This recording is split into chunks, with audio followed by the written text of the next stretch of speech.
ಸಿಂಹರಾಶಿ, ಹಣ ಹೂಡಿಕೆಯನ್ನು ಮಾಡಬೇಕು ಅಂತಕ್ಕಂತಹ ಆತುರ ಕಾತುರಗಳು ನಿಮಗೆ ಹೆಚ್ಚಾಗಿರತಕ್ಕಂಥದ್ದು. ಆದರೆ ಯಾವುದೋ ಒಂದು ಜಾಹೀರಾತನ್ನು ನೋಡಿ, ಒಬ್ಬ ವ್ಯಕ್ತಿಯನ್ನು ನೋಡಿ, ಆ ವ್ಯಕ್ತಿಯ ಮಾತಿಗೆ ಮರುಳಾಗಿ ಹಣ ಹೂಡಿಕೆಯನ್ನು ಮಾಡ್ತಕ್ಕಂಥದ್ದು ಸೂಕ್ತವಲ್ಲ.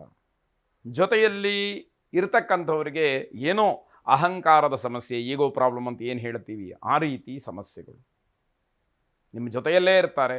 ನಾನೇನು ಕಡಿಮೆ ಅನ್ನುವಂತಹ ಭಾವನೆ, ಅದು ನಿಮ್ಮ ಕೋಪಕ್ಕೋ ನಿಮ್ಮ ವರ್ತನೆಗೋ ಸರಿ ಹೊಂದುವಂಥದ್ದಾಗಿರೋದಿಲ್ಲ, ಸಹಿಸ್ಕೊಳ್ಳೋದಕ್ಕೆ ಕಷ್ಟ ಆಗ್ತಕ್ಕಂಥದ್ದು. ಆದರೆ ಜೊತೆಯಲ್ಲಿರ್ತಕ್ಕಂಥವರು ಅದನ್ನು ಕೆರಳಿಸ್ತಕ್ಕಂಥದ್ದು, ಅಂತಹ ವಿಚಾರಗಳಿಗೆ ಮತ್ತೆ ಮತ್ತೆ ಪ್ರಚೋದನೆಯನ್ನು ಮಾಡ್ತಕ್ಕಂತಹ ಕೆಲಸಗಳಾಗತ್ತೆ.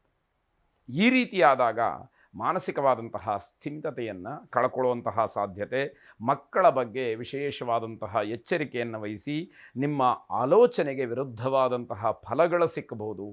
ಸ್ವಲ್ಪ ಜಾಗ್ರತೆ ಇರಲಿ. ಆರೋಗ್ಯದ ದೃಷ್ಟಿಯಿಂದಲೂ ಕೂಡ ಹಣವನ್ನು ಖರ್ಚು ಮಾಡಬೇಕಾಗತ್ತೆ. ಬೇರೆಯವರನ್ನು ನಿಯಂತ್ರಣ ಮಾಡೋದಕ್ಕೆ ಹೋಗಿ ನನ್ನ ಕಂಟ್ರೋಲಲ್ಲಿ ಇರಬೇಕು ಅನ್ನುವಂತಹ ಭಾವನೆಯಲ್ಲಿ, ಆ ಡಿಕ್ಟೇಟರ್ಶಿಪ್ನಲ್ಲಿ ಅವಮಾನವಾಗಬಹುದು. ಅದನ್ನು ಗಮನಿಸ್ಕೊಳ್ಬೇಕು. ಪ್ರತಿಯೊಬ್ಬರೂ ಕೂಡ ನಾನು ಹೇಳಿದಾಗೆ ಕೇಳಬೇಕು ಅನ್ನುವಂತಹ ಭಾವನೆ ಏನಿದೆ ಅದು ತಪ್ಪಾದೀತು.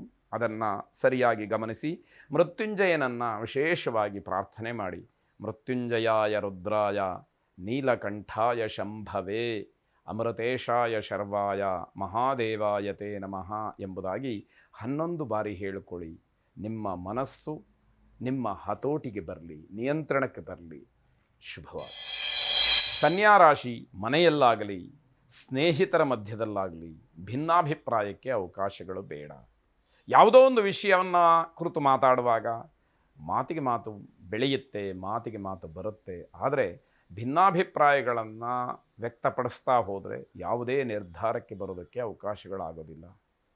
ನಿಮ್ಮ ಕೆಲಸ ಆಗಬೇಕು ಅಂತಾದಾಗ ಸೂಕ್ತವಾದಂತಹ ರೀತಿಯಲ್ಲಿ ಮಾತಾಡುವಂಥದ್ದು, ಸರಿಯಾದಂತಹ ರೀತಿಯಲ್ಲಿ ನಡ್ಕೊಳ್ಳುವಂಥದ್ದು ಅತಿ ಮುಖ್ಯವಾಗುತ್ತೆ. ಚಿಂತನಶೀಲವಾದಂತಹ ಕೆಲಸಕ್ಕೆ ಹೆಚ್ಚಿನ ಆದ್ಯತೆಯನ್ನು ಕೊಡಿ. ಯೋಚನೆ ಮಾಡಿ ಮಾಡಬೇಕಾದಂತಹ ಕೆಲಸಗಳೇನಿರುತ್ತೆ ಅದು ಜವಾಬ್ದಾರಿಯುತವಾದಂತಹ ಕೆಲಸಗಳು, ಅದಕ್ಕೆ ಹೆಚ್ಚಿನ ಆದ್ಯತೆಯನ್ನು ನೀಡಬೇಕಾಗತ್ತೆ. ಕಾರಣ ಕರ್ತವ್ಯ ಪ್ರಜ್ಞೆಯನ್ನು ಅಲ್ಲಿ ತೋರಿಸಬೇಕಾದಂಥದ್ದು ಅತಿ ಮುಖ್ಯವಾಗುತ್ತೆ. ನಿಮ್ಮದೇ ಆದಂತಹ ವಾದವನ್ನು ಮಾಡಬೇಡಿ. ಏನೋ ಒಂದು ರೀತಿಯಲ್ಲಿ ಮನಸ್ಸಿಗೆ ಬಂದ ಹಾಗೆ ಮಾತಾಡ್ತಕ್ಕಂಥದ್ದು, ಅಥವಾ ಇನ್ಯಾವುದೋ ಒಂದು ರೀತಿಯಲ್ಲಿ ನಾನು ಹೀಗೆ ತೀರ್ಮಾನ ಮಾಡಿದ್ದೀನಿ ಅಂತ ಹೇಳಿ ವಾದ ಮಾಡ್ತಕ್ಕಂಥದ್ದು ಸರ್ವಥೇಪಿ ಒಳ್ಳೆಯದಲ್ಲ ಅಂತ ಅರ್ಥ. ನಿಮ್ಮ ಸಹೋದ್ಯೋಗಿಗಳನ್ನು ಸಂತೋಷಪಡಿಸಬೇಕು. ಮನೆಯಲ್ಲಿರ್ತಕ್ಕಂತಹ ಸದಸ್ಯರನ್ನು ಖುಷಿಯಾಗಿರುವಂತೆ ಮಾಡಬೇಕಾದ್ದು ಅತಿ ಮುಖ್ಯವಾಗುತ್ತೆ. ನಿಮ್ಮ ಹಕ್ಕುಗಳಾಗಲಿ ಅವಕಾಶಗಳಾಗಲಿ ಹೆಚ್ಚಾಗುವ ಸಾಧ್ಯತೆ ಇರುವಂತಹ ದಿವಸ. ಗಣಪತಿಯನ್ನು ವಿಶೇಷವಾಗಿ ಪ್ರಾರ್ಥನೆ ಮಾಡಿ ಎಲ್ಲವೂ ಕೂಡ ನಿರ್ವಿಘ್ನವಾಗಿ ನೆರವೇರಲಿ ಅನ್ನುವಂತಹ ಭಾವನೆ ನಿಮ್ಮದಾಗಿರಲಿ. ಶುಭವಾಗಿ. ತುಲಾರಾಶಿ, ಜನರಿಗೆ ಪ್ರಿಯವಾದಂತಹ ಕೆಲಸಗಳನ್ನು ಮಾಡಿ ಜನಾಕರ್ಷಣೆಯನ್ನು ಮಾಡ್ತಕ್ಕಂತಹ ಕೆಲಸ ನಿಮ್ಮಿಂದ ಆಗಲಿ. ಆ ಒಂದು ಶಕ್ತಿ ಅಥವಾ ಸಾಮರ್ಥ್ಯ, ಕೌಶಲ್ಯ ಅಥವಾ ವಿದ್ಯೆ ಅಥವಾ ಒಂದು ಚತುರತೆ ನಿಮ್ಮಲ್ಲಿ ಇದೆ. ಆದರೆ ಅದರ ಸದುಪಯೋಗ ಆಗಬೇಕು ಅನ್ನುವಂಥದ್ದು ಮುಖ್ಯವಾಗುತ್ತೆ. ಸಾಮಾಜಿಕವಾದಂತಹ ಕ್ಷೇತ್ರದಲ್ಲಿ ಹಿನ್ನಡೆಗೆ ಅವಕಾಶಗಳಾಗುತ್ತೆ. ಯಾಕೆಂದರೆ ಪ್ರತಿಸ್ಪರ್ಧಿಗಳಿದ್ದಾಗ ಅದನ್ನು ಗಮನಿಸಿಕೊಂಡು ಅವರಿಗಿಂತ ಉತ್ತಮವಾದಂತಹ ಕೆಲಸಗಳನ್ನು ಮಾಡಬೇಕಾದಂಥದ್ದು ಮುಖ್ಯವಾಗುತ್ತೆ. ಕೇವಲ ಭರವಸೆ ಆದರೆ ಯಾರೂ ಕೂಡ ನಂಬದೇ ಇರತಕ್ಕಂಥದ್ದು. ತಂದೆಯವರ ಸಲಹೆ ನಿಮಗೆ ಲಾಭದಾಯಕವಾಗುತ್ತೆ. ವ್ಯಾಪಾರ ವ್ಯವಹಾರಾದಿಗಳನ್ನು ಬಿಟ್ಟು ಏನೋ ಸಂತೋಷಕ್ಕೋಸ್ಕರವಾಗಿಯೋ ಅಥವಾ ಇನ್ಯಾವುದೋ ಒಂದು ರೀತಿಯಲ್ಲಿ ಕಾಲವನ್ನು ಕಳೆಯುವುದಕ್ಕೋ ಬೇರೆ ಕಡೆ ಹೋದರೆ ನಷ್ಟವಾಗ್ತಕ್ಕಂತಹ ಸಾಧ್ಯತೆ ಹೆಚ್ಚಾಗಿದೆ.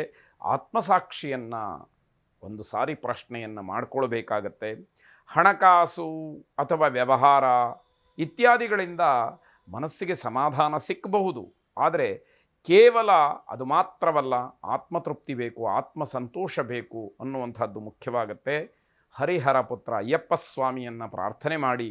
ಶುಭವಾಗಿ. ವೃಶ್ಚಿಕ ರಾಶಿ, ನಿಮ್ಮ ನಿತ್ಯದ ಜೀವನದಲ್ಲಿ ಯಾವುದು ವಿಶೇಷ ಅನ್ನುವಂಥದ್ರ ಬಗ್ಗೆ ಹೆಚ್ಚಿನ ಆಸಕ್ತಿ ಬರುತ್ತೆ. ಅದರ ಬಗ್ಗೆ ಚಿಂತನೆಯನ್ನು ನಡೆಸ್ತೀರಿ. ಆಹಾರ ಇರ್ಬೋದು, ಬಟ್ಟೆ ಇರ್ಬೋದು, ಅಥವಾ ಬೇರೆ ಯಾವುದೇ ಇರ್ಬೋದು, ಅಲಂಕಾರಿಕ ವಸ್ತುಗಳಿರ್ಬೋದು. ವಾಹನ ಇರಬಹುದು. ಹೀಗೆ ಹಲವಾರು ರೀತಿಯಲ್ಲಿ ನಿಮಗೆ ಯಾವುದು ಇಷ್ಟವೋ ಅಂತಹ ವಿಷಯದ ಬಗ್ಗೆ, ಅಂತಹ ವಸ್ತುವಿನ ಬಗ್ಗೆ ಹೆಚ್ಚು ಚಿಂತನೆಯನ್ನು ನಡೆಸ್ತಕ್ಕಂತಹ ದಿವಸ. ಉತ್ತಮವಾದಂತಹ ಸುದ್ದಿಗಳಿಂದ ಸಂತೋಷ ಪಡ್ತೀರಿ. ಯಾವ ವಿಷಯದಿಂದ ನಿಮ್ಮ ಮನಸ್ಸಿಗೆ ಮುದ ಸಿಕ್ಕುತ್ತೋ ಅಂತಹ ವಿಷಯಗಳು ನಿಮ್ಮ ಹತ್ರ ಬರ್ತಕ್ಕಂಥದ್ದು. ಮಾನಸಿಕವಾಗಿ ನೆಮ್ಮದಿ ಇರತಕ್ಕಂತಹ ದಿವಸ ಅಂತ ಹೇಳಬೇಕು. ಹಳೆಯ ಅನುಭವ ಅನುಕೂಲಕ್ಕೆ ಬರುತ್ತೆ. ಹಿಂದೆ ಕಷ್ಟಪಟ್ಟಂಥದ್ದು, ಹಿಂದೆ ಯಾವುದೋ ಒಂದು ವಿಚಾರವನ್ನು ನೀವು ಎದುರಿಸಿ ಅದರಿಂದ ಪಾರಾಗಿ ಅಥವಾ ಗೆದ್ದು ಬಂದಂಥದ್ದು ಇವತ್ತು ನಿಮಗೆ ಅನುಕೂಲಕ್ಕೆ ಬರುವಂಥದ್ದಾಗತ್ತೆ.